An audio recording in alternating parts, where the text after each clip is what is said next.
Looking back, I realized the most painful betrayal wasn't that my twin sister married into wealth while I scrubbed floors for minimum wage.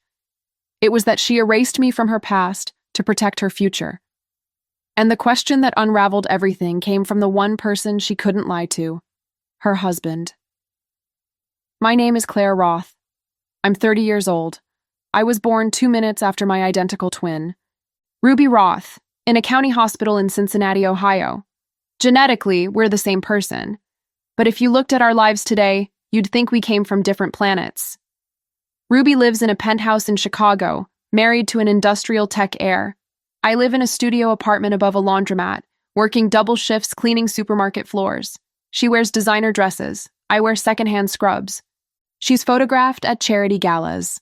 I'm invisible in fluorescent-lit aisles at 2 a.m. But here's what no one knows. The reason Ruby has no childhood photos isn't because they were lost. It's because she destroyed them, every single one. And when her husband finally asked why, the carefully constructed palace of lies came crashing down.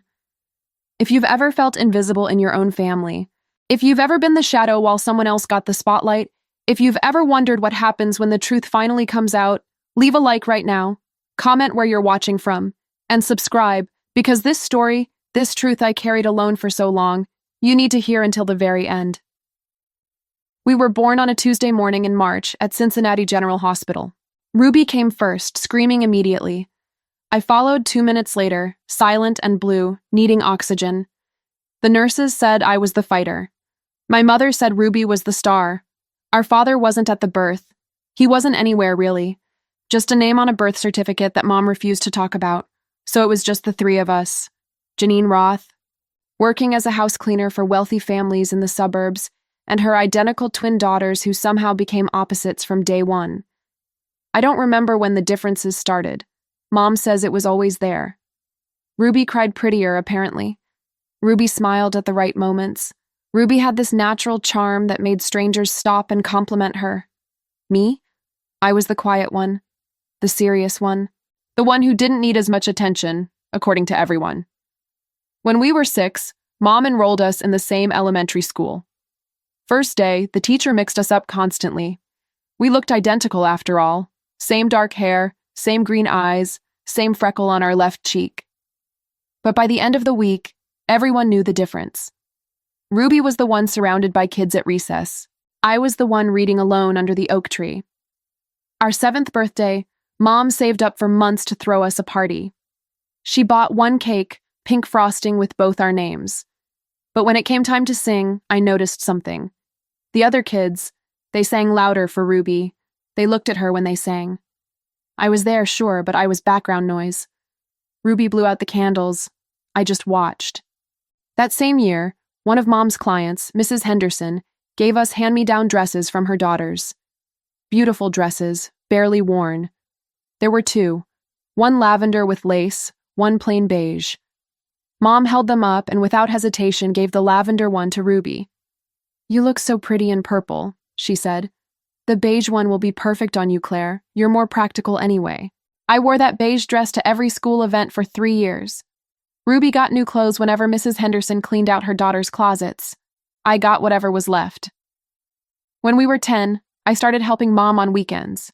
She'd take me to the houses she cleaned, and I'd dust baseboards, organize pantries, fold laundry. Ruby stayed home, said the cleaning chemicals gave her headaches. Mom never questioned it. "Claire doesn't mind," she'd say. "She's always been the helpful one." I didn't mind, not really. I liked spending time with Mom, listening to her hum while she worked. But I noticed something else, too. The families we cleaned for, they had daughters our age. Daughters who took piano lessons and went to summer camps and had bedrooms bigger than our entire apartment. Ruby wanted that life. I could see it in her eyes whenever we passed those big houses. She wanted it so badly she started to pretend we weren't who we were. By middle school, Ruby stopped mentioning what Mom did for work. When kids asked, she'd change the subject or give vague answers. I'd tell the truth. My mom works hard. She cleans houses. Ruby would shoot me looks across the cafeteria, furious that I wouldn't play along with her fantasy. 8th grade, Ruby made the cheerleading squad. Mom was so proud she cried. She bought Ruby new sneakers, a personalized gym bag, even paid for the uniform alterations.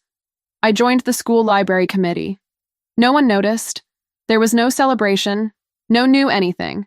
Just a quiet, "Oh, that's nice, Claire," before Mom turned back to admiring Ruby in her cheerleading uniform. I started staying late at school, helping the librarian shelve books. It was quiet there. No comparisons, no reminders that I was the less shiny version of my own face. When we turned 16, I got a part-time job at a local grocery store, bagging groceries after school. Ruby said working retail was beneath us. I said we needed the money. Mom agreed with her. Let Claire work. She needs something to do anyway. Ruby needs to focus on her future. Her future was parties with kids whose parents had lake houses. My future was coming home smelling like cleaning products, just like Mom, while Ruby got ready for another Friday night I wasn't invited to. I remember one night, sitting in our shared bedroom, watching Ruby curl her hair in the mirror. She looked so confident, so sure of where she was going. I asked her, "Do you ever feel bad about how different things are for us?" She didn't even turn around. "You could have what I have if you tried harder, Claire, but you're comfortable being ordinary." I wasn't comfortable, I was surviving, but I didn't say that. I just went back to my homework, pretending her words didn't cut as deep as they did. That was the year I realized we might share DNA, but we'd never share a life. Ruby was building an escape, and I was the one left holding the weight of where we came from. At 17, everything shifted. Ruby met a boy named Chase at a house party in Indian Hill, the wealthy suburb where Mom cleaned 3 homes a week. Chase drove a BMW his parents bought him for his birthday. His father owned a chain of car dealerships. Ruby came home that night glowing, talking about marble countertops and a backyard pool and people who summered in Cape Cod. Mom was thrilled. She saw it as opportunity. I saw it as the beginning of the end. Ruby started getting invited to parties every weekend. Parties in neighborhoods where security gates required codes. Parties where kids wore clothes that cost more than our monthly rent. She'd borrow my grocery store paycheck to buy new outfits, promising to pay me back.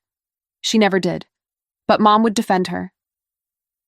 "She needs to fit in, Claire. You understand, don't you?"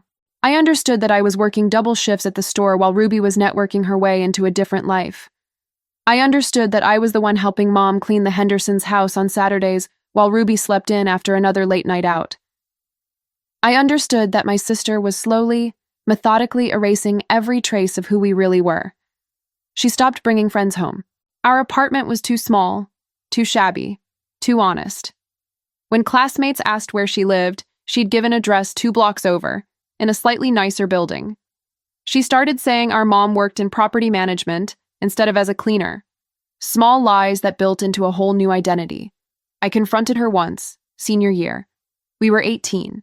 I came home from my night shift at the grocery store at 11 p.m., exhausted, smelling like floor cleaner and sweat. Ruby was getting ready to go out, wearing a dress I'd never seen before, makeup perfect. "Where'd you get the money for that?" I asked. She barely looked at me. "Chase bought it for me. Does he know Mom cleans his neighbors' houses?" Her face went cold. "Why would I tell him that? Because it's the truth?" She turned to me then, and I'll never forget the look in her eyes. It wasn't anger. It was something worse. Disgust. "The truth is what you make it, Claire. I'm making mine better. You can stay stuck if you want." Mom overheard from the kitchen. She came to the doorway, dish rag in her hands, and instead of defending me, she said, "Claire, don't start fights. Ruby's doing well for herself. Be happy for your sister." I stopped trying after that. By 19, Ruby had moved out. Not far, just to a shared apartment with 2 other girls near the University of Cincinnati. Girls whose parents paid their rent. Ruby worked part-time at a boutique, but it was more for appearances than necessity. Mom helped with her rent. I was still at home, working full-time now at the store, giving most of my paycheck to Mom to cover bills. Ruby visited less and less. When she did, she'd talk about her new friends, her new life, her new plans. She was taking business classes at community college, paid for by a scholarship she somehow qualified for despite our identical grades. She was dating someone new, someone even wealthier than Chase. She was going places. I was going nowhere, apparently. At 21, I started working nights at a cleaning company, just like Mom. Same chemicals, Same invisible labor, same aching knees. Ruby found out through Mom and called me, furious. "You're embarrassing us," she said. "What if someone I know sees you?" "I'm working, Ruby. Just like Mom. Just like we've always had to." "Well, I don't have to anymore. And you could too if you actually tried to better yourself." I hung up. Didn't talk to her for 6 months after that. When we were 23, Ruby started dating Alexander Whitford. I didn't know his name yet. Mom told me about him one evening, practically vibrating with excitement. He's from a very important family, Claire. Tech industry. Old money. This could change everything for Ruby. "What about me?" I wanted to ask. But I already knew the answer. Ruby brought him to meet Mom exactly once. I wasn't invited. I was working. When I came home that night, Mom couldn't stop talking about him. So polite, so educated, so handsome. And he adores Ruby. She's going to marry him, Claire. I just know it. I asked if he knew about us, about our life, about Mom's work, about me. Mom's face tightened. Ruby will tell him what he needs to know. And what does he need to know? She looked away.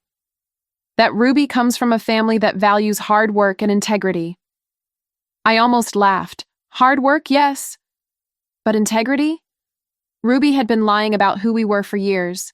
She'd rewritten her entire past, and Mom had let her, encouraged her even. At 24, I found out Ruby had thrown away all our childhood photos. Mom had kept them in a box in the hallway closet. School pictures, birthday parties, family trips to the state park. One day I went looking for a photo of me and Mom from my high school graduation. The box was gone. "Where are the pictures?" I asked Mom. She didn't meet my eyes. "Ruby took them. She's organizing everything for her new life. She threw them away, didn't she?" Mom's silence was answer enough. I went to Ruby's apartment the next day, confronted her in the doorway. "You had no right." She crossed her arms. They were my pictures too. They were our pictures. Our childhood. Our family. Her voice was ice. "That childhood doesn't fit my life anymore, Claire. And holding on to it doesn't help anyone. So you just erased it." She stepped closer, and for a second I saw something flicker in her eyes. Guilt, maybe, or fear. "I'm building something better, for all of us. You should be grateful." I left. Didn't speak to her again until the wedding invitation arrived a year later. The wedding invitation came in a cream envelope, my name printed in gold script. Ms. Claire Roth. Not Claire Roth and guest, not beloved sister. Just my name, formal and distant, like I was a business associate. Ruby was marrying Alexander Whitford in Chicago. Black tie. Adults only. RSVP by May 15th. I wasn't asked to be a bridesmaid. Wasn't asked to give a speech. Wasn't asked anything, really. I was just expected to show up, smile, and play my part in the background of her perfect day. Mom tried to smooth it over. "Ruby has so many friends from her new life," she explained. "The bridal party was chosen months ago. You understand, don't you?" I understood perfectly. I was the sister Ruby wished didn't exist. I went anyway. Bought a simple black dress from a clearance rack. Took a Greyhound bus to Chicago because I couldn't afford a flight. Showed up to the ceremony at a historic hotel with vaulted ceilings and flower arrangements that cost more than my monthly rent. I sat in the back. Alone. Mom sat in the second row, crying with joy, wearing a new dress Ruby had bought her. I watched my identical twin walk down the aisle in a dress worth thousands, toward a man who looked at her like she was a miracle. And all I could think was, does he know? Does he know she's built on lies? The reception was worse. I was seated at a table with distant cousins I barely knew. Ruby didn't come over once. Not to say hello, not to thank me for coming, not even to acknowledge I existed. I watched her dance with Alexander, laugh with his family, pose for endless photos. I left before the cake cutting. No one noticed.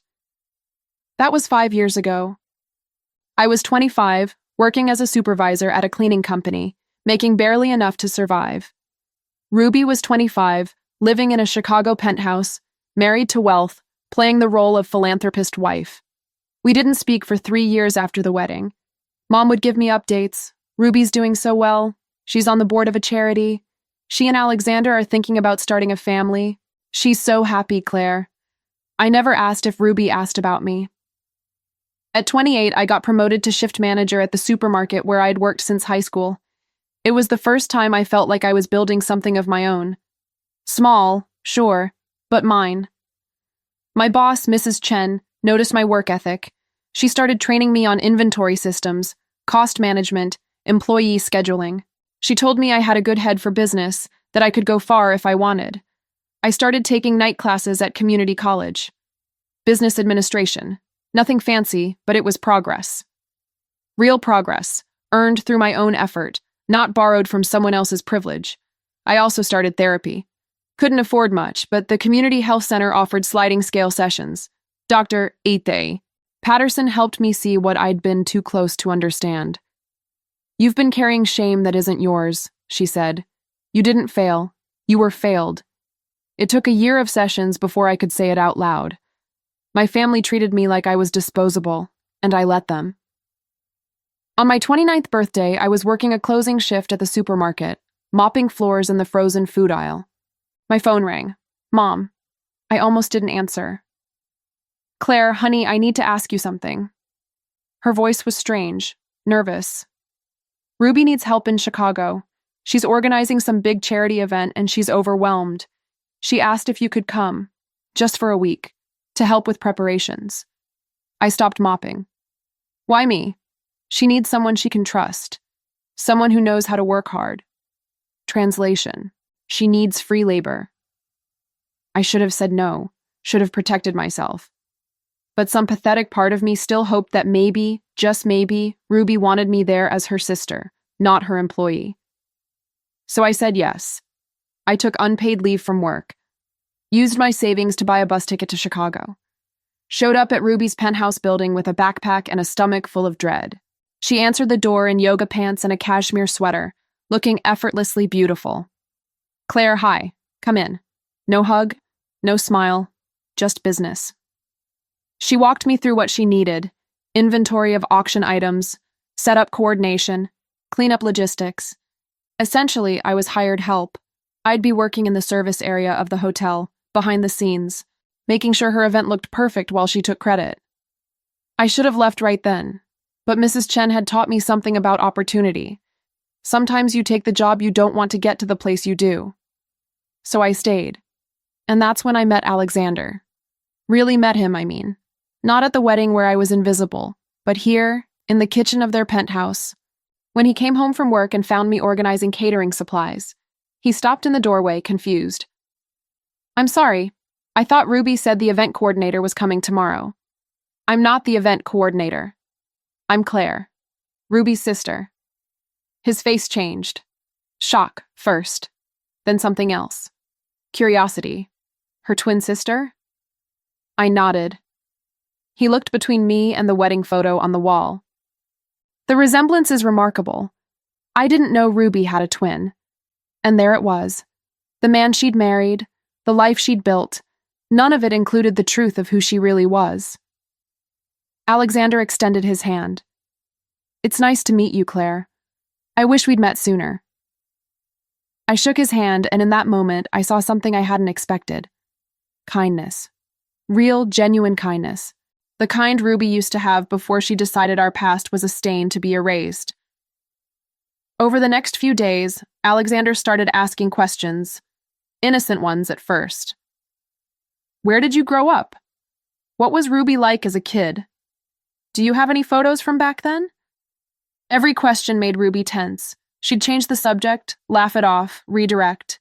But I saw the panic in her eyes. She knew her carefully constructed story was cracking. And honestly, part of me was glad. Alexander didn't stop asking questions.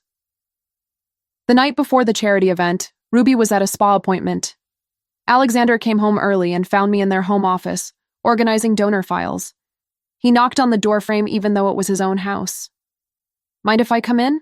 I shook my head. It's your office. He sat in the leather chair across from me, loosening his tie. He looked tired. Can I ask you something? And please, be honest with me. I put down the folder I was holding. Why doesn't Ruby have any photos from before college? No childhood pictures, no family albums, nothing. My heart started racing. This was it. The question Ruby had been terrified of.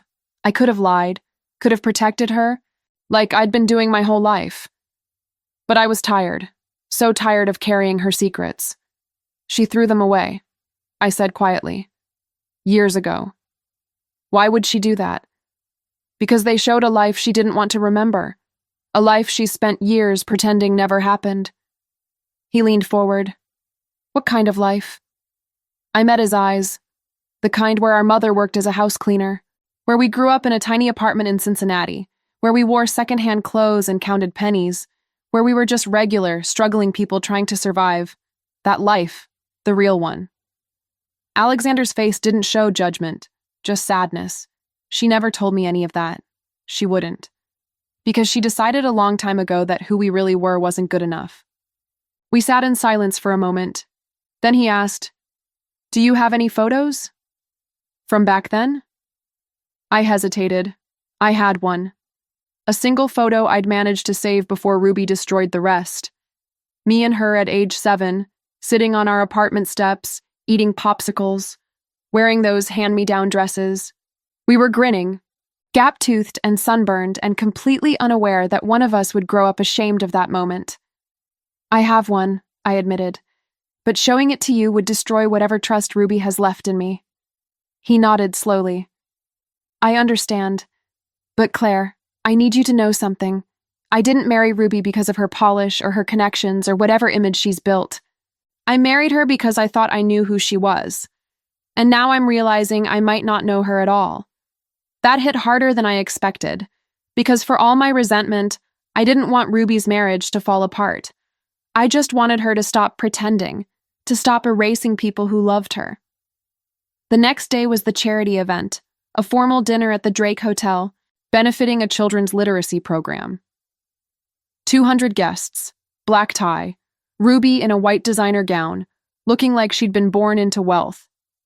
I worked the event from behind the scenes, coordinated catering, managed seating arrangements, fixed last-minute crises, the invisible labor that made everything look effortless. But something had shifted in me. Maybe it was Alexander's questions. Maybe it was Dr. Patterson's words echoing in my head. Maybe it was just exhaustion.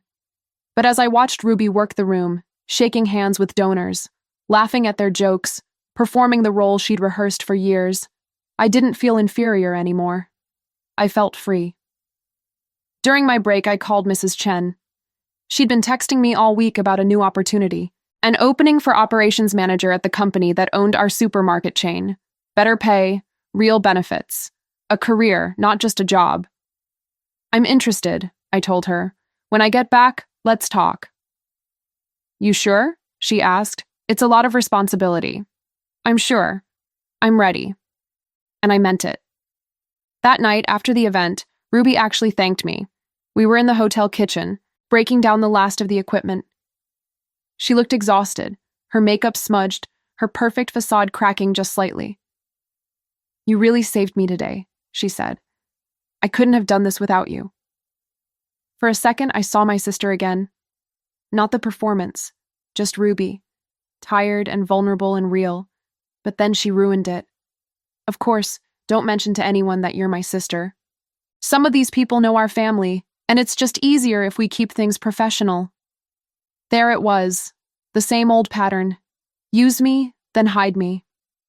I'm not ashamed of being your sister, Ruby, even if you are. She flinched. That's not fair, isn't it? You've spent 15 years erasing where we came from, erasing Mom, erasing me. At what point do you stop running from the truth? She looked away. You don't understand what it's like, to fight so hard to be seen as something other than poor, other than ordinary. I do understand, I said quietly.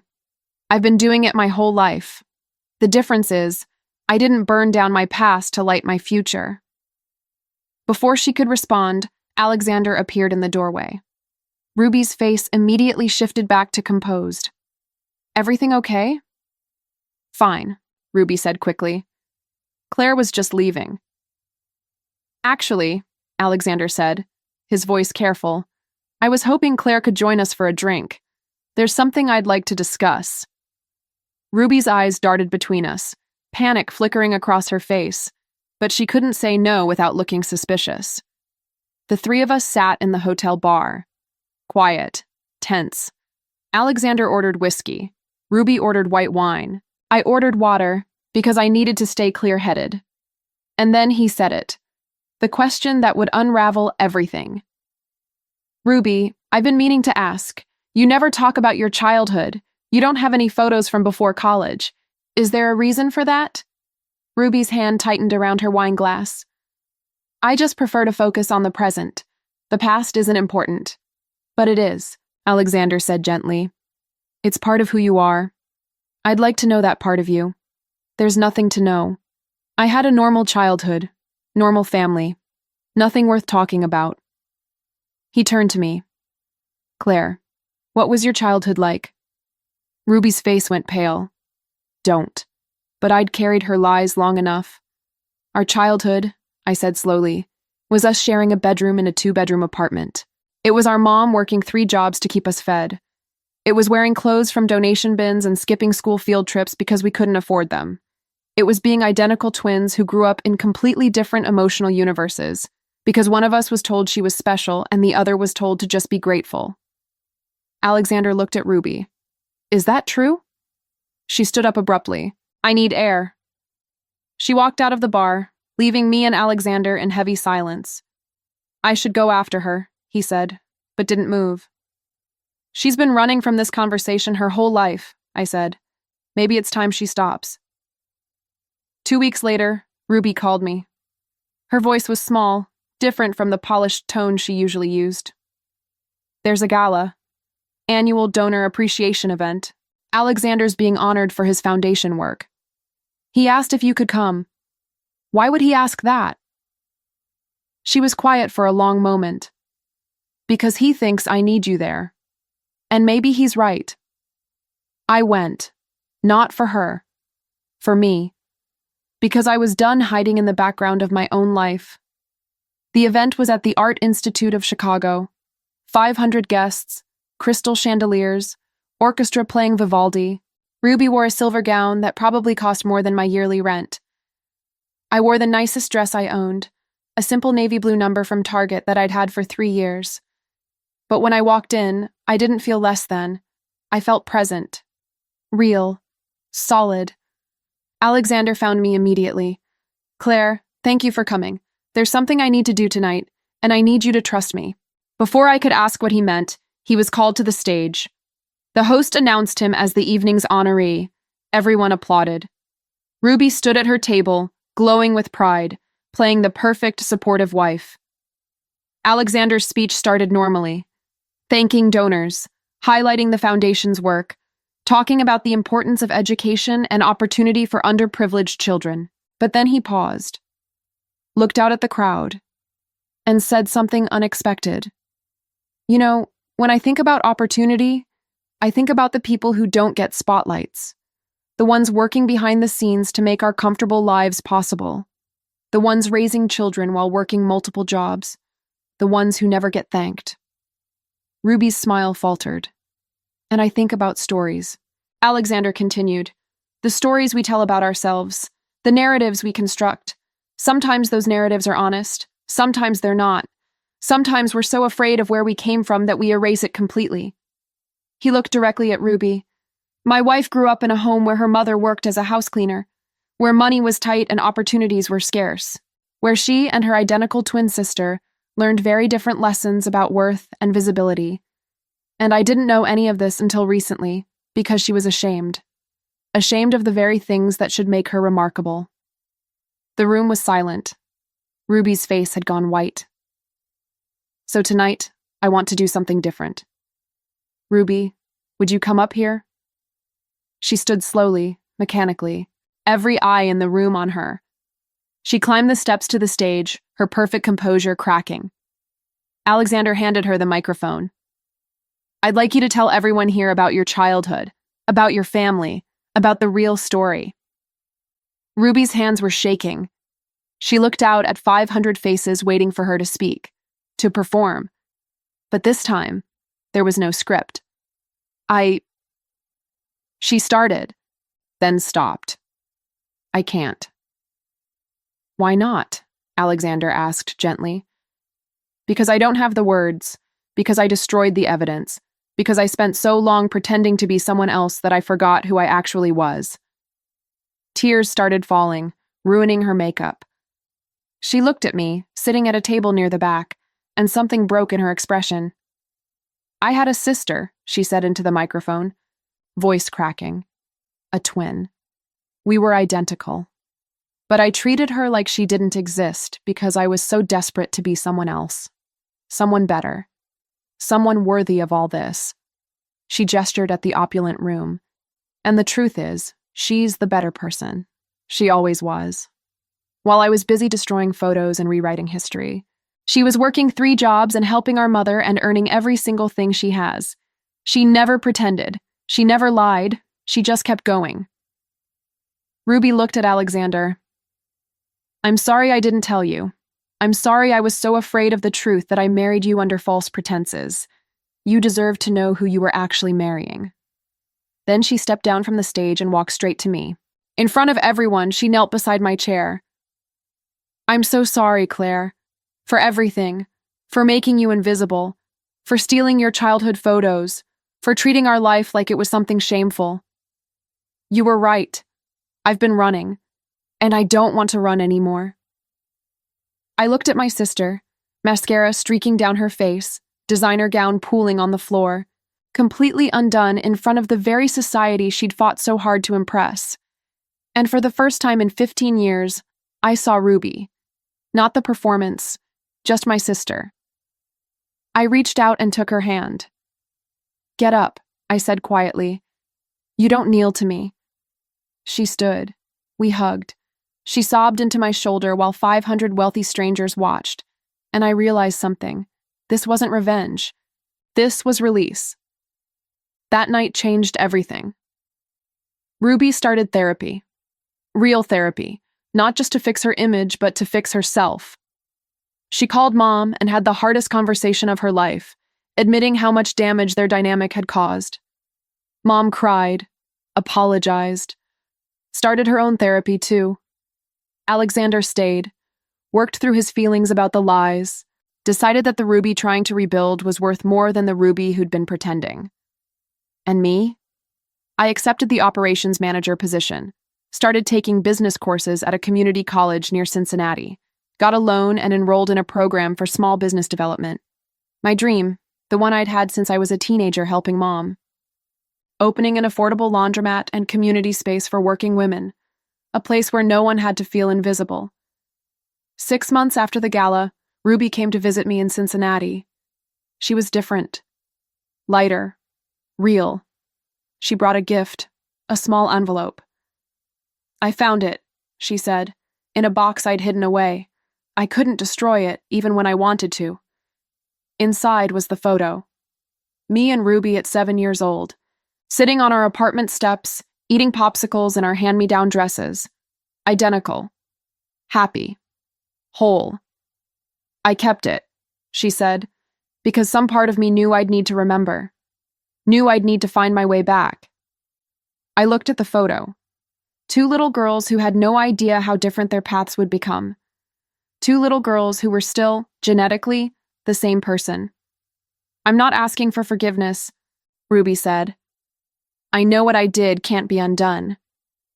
But I'm asking if maybe, eventually, we could try to be sisters again. Real ones. I thought about everything. The years of comparison, the erasure, the lies, the pain. But I also thought about the truth. Ruby had been running from shame she didn't create. Our family had failed us both in different ways. Yeah, I said finally, eventually. But it starts with honesty. Always. She nodded. Deal. We sat on my apartment steps, just like in the photo, and talked until the sun came up.